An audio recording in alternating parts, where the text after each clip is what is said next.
हूं कंचन राय और आप देख रहे हैं राष्ट्र आजकल। मध्य प्रदेश के मंत्री भूपेंद्र सिंह का कहना है कि ओबीसी को 27% आरक्षण मिले। बीजेपी इसके समर्थन में है। ओबीसी को 27% आरक्षण मिलना चाहिए। उच्च न्यायालय में सरकार पूरी ताकत के साथ ये पक्ष रखेगी कि 27% आरक्षण ओबीसी को मिले। प्रेस वार्ता के दौरान उन्होंने कहा कि कांग्रेस नहीं चाहती कि 27% आरक्षण ओबीसी को मिले। कांग्रेस हमेशा ओबीसी के खिलाफ रही है, कभी प्रदेश में ओबीसी का मुख्यमंत्री नहीं बना। कांग्रेस की सत्ता में कभी संवैधानिक पद का दर्जा नहीं दिया गया है। उच्च न्यायालय में हम अपना पक्ष पूरी ताकत से रखेंगे। नगरीय निकाय चुनाव को लेकर मंत्री भूपेंद्र सिंह के बयान में कहा कि अभी 6 महीने नहीं करवा सकते निकाय चुनाव कराने के लिए पूरी प्रक्रिया को दोहराना पड़ेगा। आरक्षण को लेकर ओबीसी वर्ग के प्रदर्शन पर प्रदर्शनकारियों से अपील करते हुए कहा कि प्रदेश में 27% आरक्षण को लेकर सरकार समर्थन में है। आरक्षण के लिए संभव सारे प्रयास किए जा रहे हैं। आप अभी अपना आंदोलन वापस लें। जाएंगे, वहाँ के बड़े नेता हैं और उन पर जिस तरह से आरोप लगाया गया, ये भूपेश बघेल जी के द्वारा आरोप लगाया गया और इसलिए वहाँ पर अंतर्कलह तेजी से बढ़ रही है और कांग्रेस की अपनी अंतर्कलह होती है और फिर सरकार गिरती है तो भारतीय जनता पार्टी को दोष देते हैं। वही हालत छत्तीसगढ़ की भी होने वाली। देखिए, सरकार गिरेगी नहीं गिरेगी ये हम नहीं कह सकते, पर कांग्रेस की जहां भी सरकारें हैं, चाहे वो पंजाब हो, चाहे छत्तीसगढ़ हो, चाहे राजस्थान हो, जैसे झगड़े चल रहे हैं वैसे में कभी भी सरकारें जा सकती की मांग कर रही है। नीट की परीक्षा में भी सर 0% आरक्षण, यानी कुल मिलाकर सर ये है कि आज ओबीसी महासभा का जो सीएम हाउस को घेराव है सर, क्या मानते हैं सर, किस तरह की सर ये जातिगत राजनीति सर मध्य प्रदेश में होने लगी सर? क्या देखिए, मेरा ये कहना है कि कांग्रेस कभी नहीं चाहती कि ओबीसी को 27% आरक्षण मध्य प्रदेश में मिले। ये सिर्फ कांग्रेस का राजनीतिक एजेंडा है। 1955 में जातिगत जनगणना पर उस समय नेहरू जी ने रोक लगाई थी और उस कारण से जातिगत जनगणना नहीं हो पाई और नहीं तो उस समय ओबीसी को आरक्षण मिल जाता।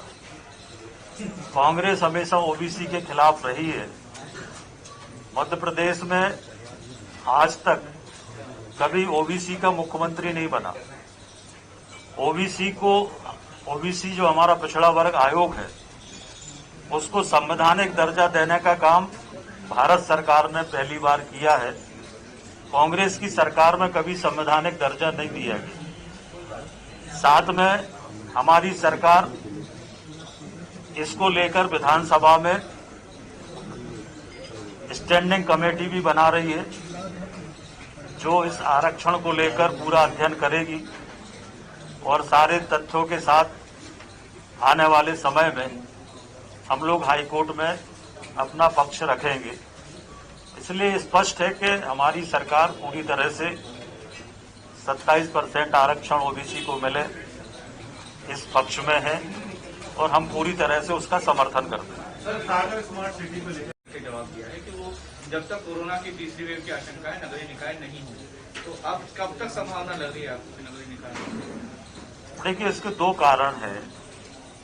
एक तो जैसा राज्य निर्वाचन आयोग ने सुप्रीम हाईकोर्ट में कहा है कि कोरोना की परिस्थितियों को देखते हुए चुनाव कराना भी संभव नहीं है। इसका दूसरा पक्ष जो है वो ये है कि ग्वालियर हाईकोर्ट ने भी जो आरक्षण है उसको लेकर स्टे दिया हुआ, जिसके खिलाफ राज्य सरकार सुप्रीम कोर्ट गई। तो अभी ना सुप्रीम कोर्ट का कोई निर्णय आया है और अभी ये तय नहीं हुआ है कि आरक्षण रोटेशन के आधार पर होगा कि पूर्व की तरह जनसंख्या के आधार पर होगा। अगर आरक्षण रोटेशन के आधार पर होता है तो पूरे प्रदेश में हमें पहले तो एक्ट बनाना पड़ेगा। एक्ट बनाने के बाद पूरे प्रदेश में हमें फिर से आरक्षण की प्रक्रिया नए सिरे से करना पड़ेगी। इस सब में कम से कम 6 माह का समय लगेगा और इसलिए कोरोना को भी देखते हुए और कानूनी पक्ष को भी देखते हुए 6 माह तक अभी चुनाव होने की कोई संभावना नहीं। सर महापौर को लेकर के क्या निर्णय हुआ है? देखिए, आज जो पिछड़ा वर्ग के कुछ लोगों के द्वारा नौकरियों में ओबीसी को 27% आरक्षण मिले, इसके लिए कार्यक्रम किया जा रहा है, ज्ञापन दिया जा रहा है। मैं सरकार की ओर से स्पष्ट करना चाहता हूं कि भारतीय जनता पार्टी ओबीसी को 27% आरक्षण मिले, हमारी सरकार इसके पूरी तरह से समर्थन में है और सरकार ने उच्च न्यायालय में बहुत तथ्यों के साथ और गंभीरता के साथ हमारे एडवोकेट जनरल, सॉलिसिटर जनरल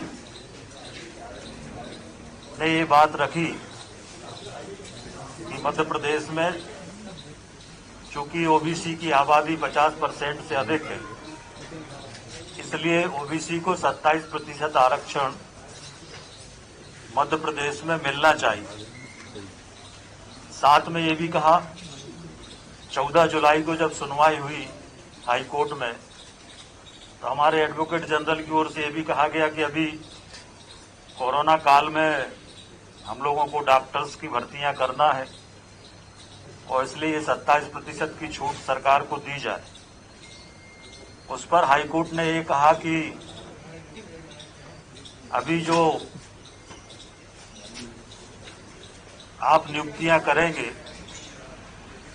उसमें 14% लोगों को ही आरक्षण देंगे, परंतु आप जो मेरिट बनाएंगे वो मेरिट 27% के हिसाब से बनाएंगे। एक तरह से उच्च न्यायालय ने ये माना कि 13% नियुक्तियों को अभी हम डिक्लेयर नहीं करेंगे, परंतु उसको जो लिस्ट बनेगी उस आधार पर जो आरक्षण होगा वो उस आधार पर होगा। रखिए देश के हर शहर, हर गांव, हर कस्बे की खबर पर नजर, सिर्फ और सिर्फ राष्ट्र आजकल न्यूज चैनल पर। अगर आप हमारा चैनल YouTube पर देख रहे हैं तो चैनल को सब्सक्राइब करें और बेल आइकन जरूर दबाएं ताकि आपको मिल सके लेटेस्ट अपडेट। और अगर आप हमारा चैनल Facebook पर देख रहे हैं तो चैनल को लाइक करें, शेयर करें और कमेंट्स जरूर करें। और अगर आप पत्रकारिता के क्षेत्र में अपना करियर बनाना चाहते हैं तो जुड़े राष्ट्र आजकल न्यूज चैनल से। राष्ट्र आजकल न्यूज चैनल से जुड़ने के लिए स्क्रीन पर दिए हुए नंबर पर आप हमसे संपर्क कर सकते हैं।